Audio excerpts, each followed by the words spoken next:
అండి మనం ఆరోగ్యంగా ఉండాలంటే కూరగాయలు ఆకుకూరలు ఎక్కువగా తీసుకుంటూ ఉండాలండి.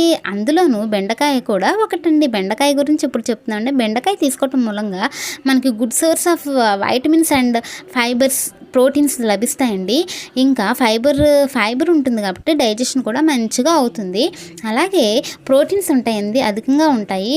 ఇంకా క్యాలరీస్ తక్కువగా ఉంటాయండి. ఇందులో రక్తంలో షుగర్ లెవెల్ని అదుపులో ఉంచుతుంది, కొలెస్ట్రాల్ తగ్గిస్తుంది. ఒబేసిటీతో బాధపడేవారు తరచూ బెండకాయ తింటూ ఉంటుంటే ఉబాకాయం అంటారు కదండి, అది తగ్గుతుంది. ఎందుకంటే ఇందులో జిగురుతనం ఎక్కువగా ఉండటం మూలంగా మనకి ఎక్కువగా ఆకలి అనిపించదు.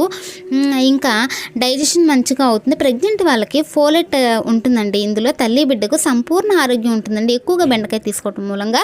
ఇంకా కొలెస్ట్రాల్ కూడా తగ్గిస్తుంది, చెప్పుకున్నాం కదండి. అలాగే వైటమిన్ సి, వైటమిన్ కే కూడా ఉంటాయండి. మంచి ఇమ్యూనిటీ ఉంటుందండి. వైటమిన్ కే వల్ల బ్లడ్ క్లాటింగ్ అనేది తగ్గి బోన్ హెల్తీగా ఉండేటట్లు చూస్తుంది.